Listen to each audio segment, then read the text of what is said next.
నమస్తే అండి, నా పేరు డాక్టర్ రజా, ఎండి హోమియో. ఈరోజు మనం చిన్నపిల్లలని కానీ, కాలేజ్ గోయింగ్ పిల్లలు కానీ, టీనేజర్స్ని కానీ ఎక్కువ బాధ పెట్టే సమస్య, తెలియకుండా పాకుతున్న సమస్య ఏదంటే గంజాయి. సో ఈ స్కూల్ గోయింగ్ పిల్లల్లో కానీ, ఎక్కడో చోట తెలియక, కాలేజ్ గోయింగ్ పిల్లల్లో కానీ ఎక్కడో చోట తెలియక ఈ గంజాయి తీసుకోవటం వల్ల వాళ్ళకి ఏదైతే బంగారు భవిష్యత్తు, వాళ్ళకి ఏదైతే బ్రైట్ ఫ్యూచర్ ఉందో దాన్ని పూర్తిగా సర్వనాశనం చేసుకొని ఒక రకమైన డార్క్నెస్లోకి వెళ్ళిపోయిన పిల్లలు మన దగ్గరికి రావటం, ఆ పేరెంట్స్ ఆ పిల్లల్ని తీసుకొచ్చి మన క్లినిక్లో బాధపడటం అనేది నేను ఈ రోజుల్లో డే టు డే ప్రాక్టీస్లో ఆన్ అండ్ ఆఫ్గా నేను చూస్తున్నానండి. సో దయచేసి యువత కానీ, టీనేజర్స్ కానీ, ఇట్లాంటి చెడు అలవాట్లు కానీ, ఇట్లాంటి సైడ్ ఎఫెక్ట్స్ ఉండే డేంజరస్ డ్రగ్స్ కానీ ఎఫెక్ట్ అవ్వకుండా మీరు చాలా వరకు వీలైనంత వరకు మీకు ఏదైతే బ్రైట్ ఫ్యూచర్ మీ పేరెంట్స్ మీ దగ్గర నుంచి ఎక్స్పెక్ట్ చేస్తున్నారో వాటి జోలికి వెళ్లకుండా చాలా జాగ్రత్తగా ఎవ్రీ మినిట్ ప్రికాషన్గా ఉండాల్సిన అవసరం ఎంతైనా ఉండాలి కూడా. సో ఇప్పుడు ఈ తీసుకోవటం వల్ల వచ్చే దుష్ఫలితాలు, ఆరోగ్యం ఎట్లా పతనం అయిపోతుంది అనేది నేను క్లుప్తంగా ఒక 5 పాయింట్స్లో నేను చాలా షార్ట్కట్గా నేను చెప్పదలుచుకున్నానండి. ఎందుకంటే తీసుకోవటం అనేది ఒక నెగిటివ్ ఎఫెక్ట్ అయినా అది తీసుకోవడం వల్ల వచ్చే దుష్ఫలితాలు ఏంటో కూడా మనకు తెలియాలండి. అంటే బాడీ మీదకి వచ్చే సైడ్ ఎఫెక్ట్స్ ఏంటి అని కూడా నేను వీడియోలో చెప్పదలుచుకున్నాను. ఫస్ట్ అండ్ ఫార్మోస్ట్ థింగ్ ఏంటంటే, ఒకసారి అలవాటు అయిన తర్వాత దాంట్లో నుంచి బయటికి రావడానికి చాలా టైం పడుతుంది. ఈ టైం పట్టేలోపు ఆ బాడీలో ఏవైతే మెయిన్ ఆర్గాన్స్ ఏవైతే ఉన్నాయో, వైటల్ ఆర్గాన్స్ మొత్తం డ్యామేజ్ అయ్యి ఆరోగ్యం అనేది పూర్తిగా క్షీణించిపోయి ఒక రకమైన మానసిక రుగ్మతల్లోకి కన్వర్ట్ అయిపోయి డిప్రెషన్లోకి వెళ్ళిపోవటం అనేది ఈ పిల్లల్లో కానీ, అంటే టీన్స్ అనో పిల్లలనో కాదు నేను చెప్పేది, ఎవరైనా సరే అది అలవాటైన వాళ్ళకి ఇట్లాంటి ఎఫెక్ట్స్ ఉంటాయని నేను చెప్పదలుచుకున్నాను. సో ఈ వీళ్ళల్లో ఫస్ట్ అండ్ ఫార్మోస్ట్ థింగ్ కనిపించేది ఏంటంటే హెల్యూసినేషన్స్ అండ్ డెల్యూజన్స్ అని చెప్తూ ఉంటాం. అంటే ఎందుకు నవ్వుతారో తెలియదు, ఎందుకు బాధపడతారో తెలియదు, దేనికి కోపం వస్తుందో తెలియదు, అన్నీ ఇర్రేషనల్గా వాళ్ళకి ఏదో ఇష్టం ఇచ్చినట్టు, వాళ్ళు ఏదో ఒక మైకంలో ఉన్నట్టు వాళ్ళు బిహేవ్ చేస్తూ ఉంటారు. సో అక్కడ నుంచి గ్రాడ్యువల్గా ఈ బాడీ పతనం, ఆర్గన్స్ అని డ్యామేజ్ అవ్వటం అనేది జనరల్గా జరుగుతూ ఉంటుందండి.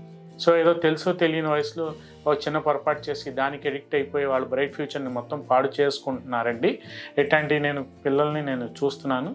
సో దీంట్లో ఫస్ట్ అండ్ ఫార్మోస్ట్ థింగ్ కనిపించేది ఏంటంటే ఈ హెల్యూసినేషన్స్ కానీ, ఎల్యూజన్స్ కానీ, డెల్యూజన్స్ కానీ, లేదంటే ఇట్లా నేను చెప్పినట్టు ఊరికే నవ్వటం, ఊరికే బాధపడటం, ఊరికే ఏడవటం అనేది first and foremost thing ill effect అండి.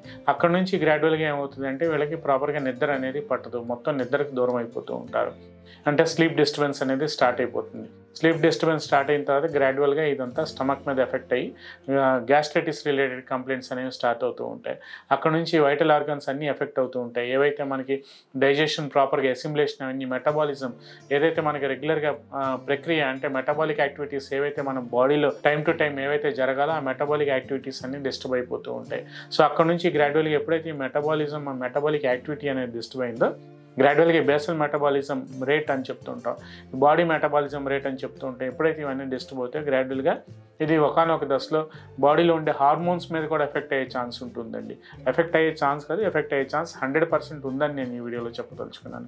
ఎప్పుడైతే ఈ హార్మోన్స్ మీద ఎఫెక్ట్ అవుతూ ఉంటుందో, ఏవైతే వాళ్ళకి యాండ్రోజన్స్ ఉంటాయో యాండ్రోజన్స్ అన్ని డిస్టర్బ్ అయిపోవటం, గ్రాడ్యువల్గా వాళ్ళు ఒకవేళ మ్యారీడ్ పీపుల్ అయితే ఆ సెక్షువల్ లైఫ్ మీద కూడా ఎఫెక్ట్ అవటం, ఈ డిజైర్స్ అవి తగ్గిపోవటం, మొత్తం పూర్తిగా టోటల్గా ఈ హార్మోనల్ గ్లాండ్స్ మీద ఎఫెక్ట్ అయినప్పుడు వాళ్ళకి అసలు ఈ హ్యాపీ హార్మోన్స్ అనేవి రిలీజ్ కాకపోవటం, ఒక రకమైన బాడీలో ఒక నెగిటివ్ ఎన్విరాన్మెంట్, నెగిటివ్ రిఫ్లెక్షన్స్ అనేవి ఎక్కువగా డెవలప్ అయిపోతూ ఉంటాయండి. సో ఇవన్నీ ఎప్పుడైతే డెవలప్ అయితే గ్రాడ్యువల్గా వాళ్ళు ఒక డిప్రెసివ్ స్టేట్, అంటే ఒక మానసిక మనోవేదన, మానసిక రుగ్మతగా మనం దాన్ని తీసుకుంటాం, ఒక రకమైన ఇన్సెక్యూర్డ్ ఎన్విరాన్మెంట్లోకి వీళ్ళు వెళ్ళిపోతూ ఉంటారు. ఇలా వెళ్ళిపోయినప్పుడు వాళ్ళు ఒక రూమ్లోనే లోపల కన్ఫైన్ అయిపోతూ ఉంటారు. బయటికి రావడానికి కానీ, బయటకు వచ్చిన తర్వాత ఎవరితోనో మాట్లాడాలన్నా కానీ వాళ్ళకి ఒక రకమైన భయం, ఒక రకమైన ఇన్సెక్యూర్డ్ ఎన్విరాన్మెంట్లోకి వెళ్ళిపోయి వాళ్ళల్లో గ్రాడ్యువల్గా విత్డ్రావల్ సిమ్టమ్స్, అంటే సొసైటీ నుంచి వెనక్కి వెళ్ళిపోయి సొసైటీలో కలవకుండా ఒక రూమ్లో కూర్చోవడానికి, ఒక డార్క్ రూమ్లో, ఒక లైట్ లేని రూమ్లో కూర్చోవడానికి అలవాటు పడిపోతూ ఉంటారు. సో ఇవన్నీ వీటిలో ఉండే దుష్ఫలితాలు, వీటి వలన వచ్చే సైడ్ ఎఫెక్ట్స్ అండి.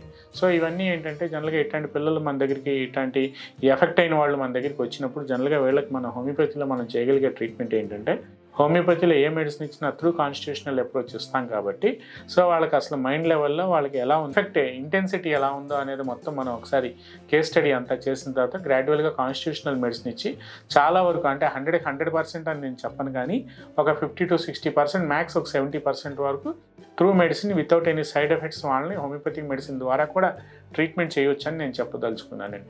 అలాగే ట్రీట్మెంట్ పార్టే కాకుండా గ్రాడ్యువల్గా ఈ మన మెడిసిన్ ద్వారా కానీ కాకుండా వాళ్ళకి మెడిటేషన్ కౌన్సిలింగ్ కూడా రిపీటెడ్గా రెగ్యులర్ సెక్షన్స్లో వాళ్ళని మనం పిలిచి అసలు వీటి వలన వచ్చే దుష్ఫలితాలు ఏంటి, వీటి వల్ల లాంగ్ రన్లో అలవాటు పడిపోతే వీటి వలన మనం ఇప్పుడు నేను ఇందాక చెప్పినట్టు ఈ హెల్యూసినేషన్స్ కానీ ఎల్యూజన్స్ కానీ బాడీ మీదకి వచ్చే లివర్ ఎంజైమ్స్ డిస్టర్బ్ అయిపోవడం కానీ బాడీ మెటబాలిజం అంతా డిస్టర్బ్ అయిపోవడం కానీ ఏదైతే హార్మోన్స్ ఏవైతే ఉంటాయి హ్యాపీ హార్మోన్స్ రిలీజ్ అవ్వకుండా ఈ నెగిటివ్ హార్మోన్స్ ఎక్కువగా ఈ ఫియర్ అండ్ ఫ్రైట్ హార్మోన్స్ ఎక్కువగా రిలీజ్ అయిపోవడం వల్ల దానివల్ల వచ్చే సొసైటీలో కలవకుండా విత్డ్రావల్ సింప్టమ్స్ రావడం కానీ డిప్రెషన్లోకి వెళ్ళిపోవడం కానీ ఈ యాంగ్జైటీ రిలేటెడ్ డిజార్డర్స్ ఎక్కువగా రావడం కానీ ఇవన్నీ మనం ఎక్స్ప్లెయిన్ చేస్తున్నప్పుడు వాళ్ళకు ఒక రకమైన వాళ్ళు చేస్తున్న తప్పు అనేది వాళ్ళకు ఒక ఫీలింగ్ అనేది కలిగినప్పుడు గ్రాడ్యువల్గా దాంట్లోంచి బయటికి రావడానికి చాలా వరకు వాళ్ళు కూడా వాళ్ళ వంతు వరకు వాళ్ళు ప్రయత్నం చేస్తూ మన హోమియోపతి ద్వారా ట్రీట్మెంట్ చేసుకుంటూ గ్రాడ్యువల్గా ఒక over the period of time ఒక సిస్టమ్ ప్రకారం మనం నడుచుకోగలిగితే చాలా వరకు హోమియోపతి మెడిసిన్స్ కూడా ఇట్లాంటి అడిక్షన్స్ ఉన్న వాళ్ళకి కూడా మనం ట్రీట్మెంట్ చేయగలమని ఈ వీడియో ద్వారా నేను చెప్పదలుచుకున్నాను.